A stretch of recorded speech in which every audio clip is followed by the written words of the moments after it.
Hi, how's it going? Welcome to Code with Z. In today's video, we gotta calculate jumps. Let's see what the question is actually asking us for. Now, I want you to know that I'll explain and visualize everything in the coming slides, but for the sake of reading the question, let's see what the question is actually asking us for. So as you can see, this is LeetCode number 45, jump game 2. Here we're given a zero-index array of integers called nums, and it has a length of n. Basically, just like any other array of numbers in the entire world. And we can see that we're initially positioned at the index of 0. Each element inside of our array is basically telling us how much we can jump. Basically, how many indexes we can actually skip. And we gotta return the minimum number of jumps required to reach the end of the array, basically the last index. Now, if we check this example, it's gonna make things really clear. So let's jump into the slides because we have it there. So in this example, we're given this array and we gotta return the minimum number of jumps required to go from this position to here. And each one of these numbers here are basically our jump range. Now, what does that mean? So for example, when we start from this position, our number is gonna be 2.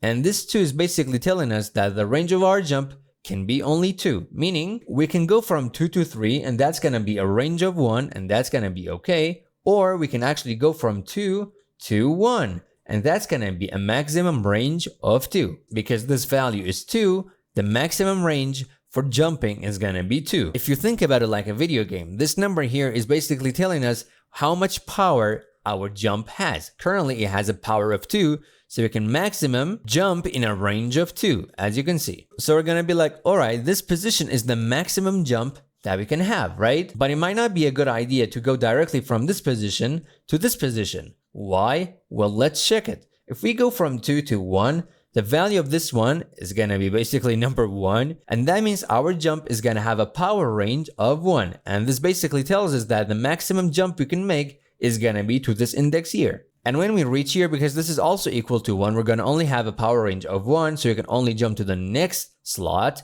and that's gonna be 4, and this is gonna be the end of our array. If we actually calculated, we went from 2 to 1, so that's 1 jump, and then we went from 1 to 1, so that's 2 jumps, and then we went from this 1 to 4, that's 3 jumps. But if we actually went from 2 to 3, in this position, because the value is 3, we can have a power range of 3. So this basically tells us that we can jump right away to this position, and that's gonna be the end of our array, and we only did it in 2 jumps. 2 to 3, and then 3 to 4. So we gotta be careful about what decisions we actually end up making. Now I'll visualize the algorithm, and then I'll visualize all of the code with the algorithm again. So when we start, we're gonna be in this position, and we're gonna be like, all right, let's first calculate how far we can actually jump, right? So we're gonna be like, all right, the maximum jump, the farthest jump that we can have is gonna be to this position. So we're gonna be like, all right, our current end is gonna be to this position. We're not gonna jump here, we're not gonna use it, but we're gonna be like, this is the farthest that we can jump. And then we're gonna be like, all right, let's make a jump. As you can see, this is our jump variable, and the value is equal to 1 now because we're gonna jump from 2 to 3. Why? Because we wanna check if we're gonna have better options than the option we have here if we actually go to 3. So we're gonna repeat the same thing. We're gonna be like, let's calculate the farthest jump we can make from 3. Well, because this is 3, we can either make 1 jump or 2 jumps or 3 jumps. So this is gonna be our new farthest. We're gonna keep a reference to it, and then we're gonna be like, all right, let's check what will happen if we actually start from here. And we're gonna be like, if we calculate the farthest, it's gonna give us this one. And as you can see, this farthest is not gonna be greater than this one. So we're gonna be like, we don't want this, and we're gonna move our current end to this part. And each time we move our current end, we're gonna increment our jump.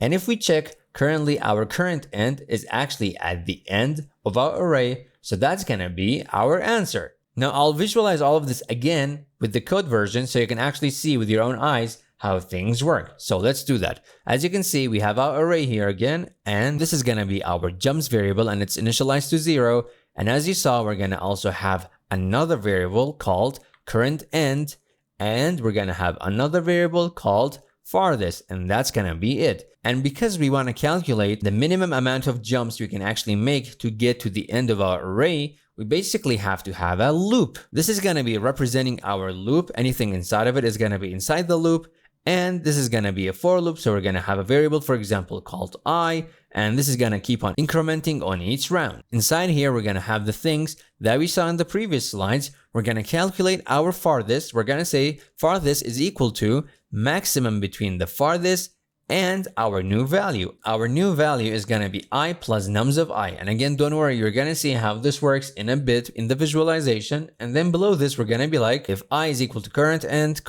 should be equal to farthest, and we're going to increment our jump.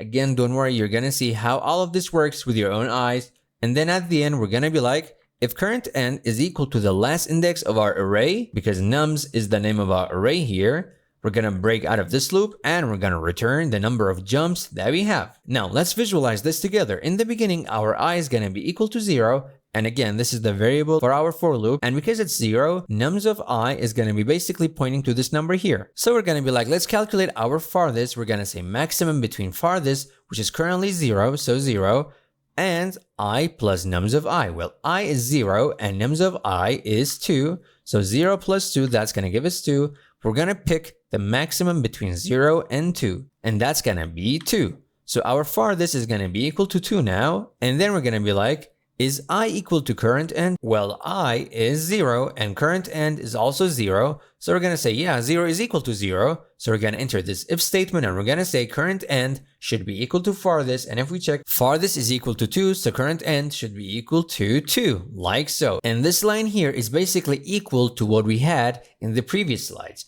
As you remember, we kept a note to the current end and we said it's going to be this position, but we're going to explore other opportunities.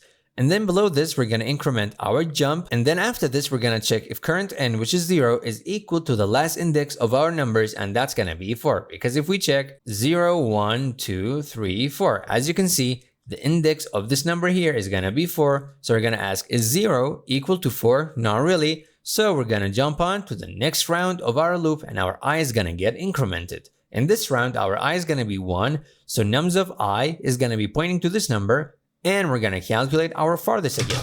We're going to say the maximum value between farthest, which is currently 2, and I plus nums of I. Well, I is going to be 1 and nums of I is going to be 3. So 1 plus 3, that's going to give us 4. The maximum between 2 and 4 is going to be 4. So our farthest is going to be 4. As you can see, our farthest is 4. This is basically the same thing we saw in the previous slides.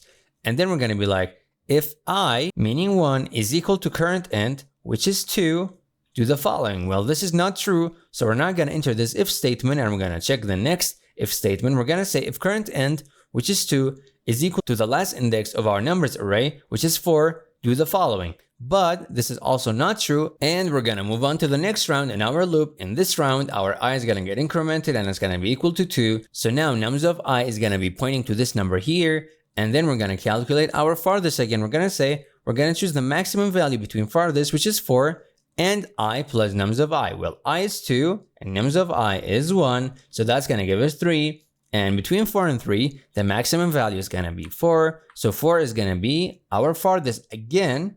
And then we're going to be like, if I, which is currently 2, is equal to our current end, which is also 2, enter this if statement, and farthest is 4, so current end is going to be equal to 4. And as you can see, we went from here to here.